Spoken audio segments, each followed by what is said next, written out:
Baik, assalamualaikum warahmatullahi wabarakatuh. Perkenalkan, nama saya Muhammad Rizky Mukago dengan NIM 131421101. Baik, saya akan mempresentasikan materi saya tentang administrasi pembiayaan pembangunan.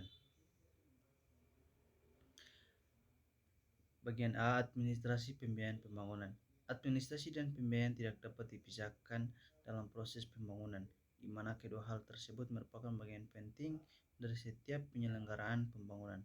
Pembiayaan yang sehat merupakan tujuan yang hendak dicapai dalam sebuah pembangunan, sehingga diperlukan sistem, alat, dan prosedur yang dapat memberikan informasi yang lengkap kepada manajemen.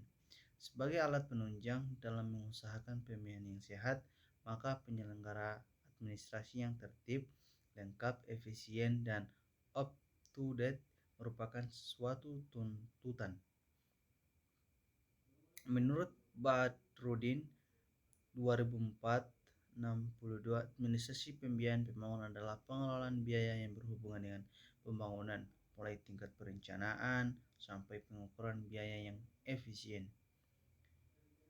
Selanjutnya, prinsip administrasi pembiayaan. Yang pertama adalah hemat, tidak mewah, efisien sesuai dengan rencana, program, atau kegiatan. Yang kedua, terarah dan terkendali sesuai dengan rencana, program, dan kegiatan. Yang ketiga, terbuka dan transparansi dalam pengertian dari dan untuk apa keuangan lembaga tersebut perlu dicatat dan bertanggungjawabkan, disertai dengan bukti penggunaannya. Yang keempat, menggunakan kemampuan atau produksi dalam negeri. Selanjutnya, sumber konvensional untuk pembiayaan pembangunan adalah yang pertama, sumber-sumber domestik. Penciptaan sumber-sumber domestik untuk menabung dan menanamkan modal secara produktif merupakan landasan utama pembangunan yang berkelanjutan.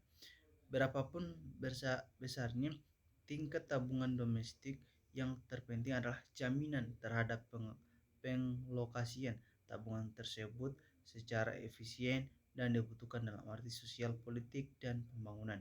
Yang kedua, investasi asing, yaitu penanaman modal asing atau PMA sebagai salah satu komponen aliran modal yang masuk ke suatu negara, dianggap sebagai aliran modal yang relatif stabil dan mempunyai risiko yang kecil dibandingkan dengan aliran modal lainnya, misalnya portofolio investasi atau utang luar negeri. Selanjutnya, bagian B, pelaksanaan administrasi pembiayaan pembangunan. Ruang lingkup administrasi pembiayaan. Kegiatan pembiayaan yang termasuk ke dalam ruang lingkup administrasi pembiayaan adalah sebagai berikut. Yang pertama, proses kegiatan pembiayaan atau perencanaan pembiayaan untuk melengkapi manajemen dengan suatu program yang terencana mengenai pembiayaan dan pengelolaan pembiayaan yang dilandasi oleh suatu hasil investigasi, studi, dan penelitian. Yang kedua, analisis pembiayaan untuk menentukan atau mengantisipasi adanya kemampuan debitur mengembalikan pembiayaan sesuai dengan syarat-syarat yang disepakati antara bank dengan debitur. Selanjutnya, C, finansial dokumen. Untuk semua kegiatan berkaitan dengan fasilitas pembiayaan ini harus dibuat.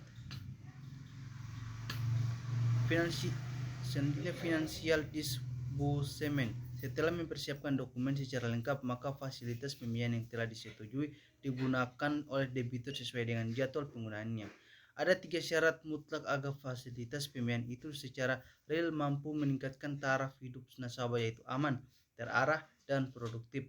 Bagian E, pengelolaan pembiayaan atau portofolio pembiayaan dapat dibagi ke dalam kelompok-kelompok tetapi secara umum terdiri dari individual portofolio atau brancholion portofolio dan loan portofolio.